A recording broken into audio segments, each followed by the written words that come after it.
और कुशीनगर से अहम खबर आपको बता दें, सपा लीडर रफी खान गिरफ्तार हुए हैं। जाली करेंसी मामले में पुलिस का एक्शन देखने को मिला है। ये सपा लीडर समेत 10 शातिर मुलजिम भी गिरफ्तार हुए। रफी खान उर्फ बबलू था गैंग का मास्टरमाइंड। रफी खान का नेपाल, यूपी, बिहार और सरहदी इलाकों में जाली नोट का कारोबार था।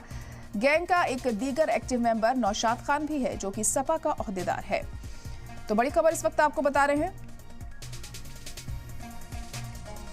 सपा लीडर रफी खान को गिरफ्तार किया गया है। जाली करेंसी मामले में पुलिस का ये बड़ा एक्शन देखने को मिला है। सपा लीडर समेत 10 शातिर मुलजिम हुए हैं गिरफ्तार। रफी खान उर्फ बबलू था गैंग का मास्टरमाइंड। रफी खान का नेपाल, यूपी, बिहार और तमाम सरहदी इलाकों से जाली नोट का कारोबार था। गैंग का एक दीगर एक्टिव मेंबर नौशाद खान भी है, जो कि सपा का ओहदेदार है। तो ये बड़ी कार्रवाई यहां पर की गई है। सपा लीडर समेत 10 को गिरफ्तार किया गया है जाली करेंसी मामले को लेकर। रफी खान उर्फ बबलू गैंग का मास्टरमाइंड बताया जा रहा है, जिसकी गिरफ्तारी हुई है और इसके और भी कई साथी थे जिनको पुलिस ने अपनी गिरफ्त में लिया है। रफी खान का ताल्लुक तमाम सरहदी इलाकों में था, जहां पर वो जाली नोट का कारोबार चलाता था। रफी खान का नेपाल, यूपी, बिहार और तमाम सरहदी इलाकों में जाली नोट का कारोबार था।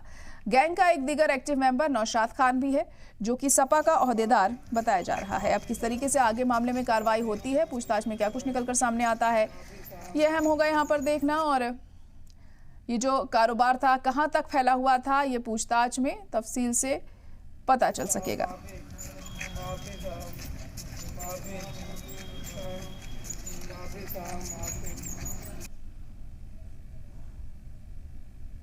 तो सपा लीडर की गिरफ्तारी हुई है यहाँ पर, और बताया जा रहा है कि पिछले काफ़ी दिनों से जो धंधा था ये फल फूल रहा था। ना सिर्फ सपा लीडर रफ़ी खान, बल्कि रफ़ी खान के 10 और जो साथी थे उन्हें भी पुलिस ने गिरफ्तार किया है।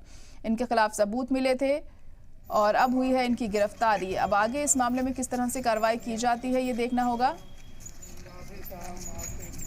और सपा लीडर जिनकी गिरफ्तारी हुई है, अखिलेश यादव के साथ भी तस्वीर इनकी सामने आई है, देख सकते हैं आप। और अब क्या कुछ और इसमें निकलकर सामने आता है, किस तरह से सियासत इस मुद्दे पर होती है, जाहिर तौर पर हमें देखने को मिल सकती है आने वाले दिनों में।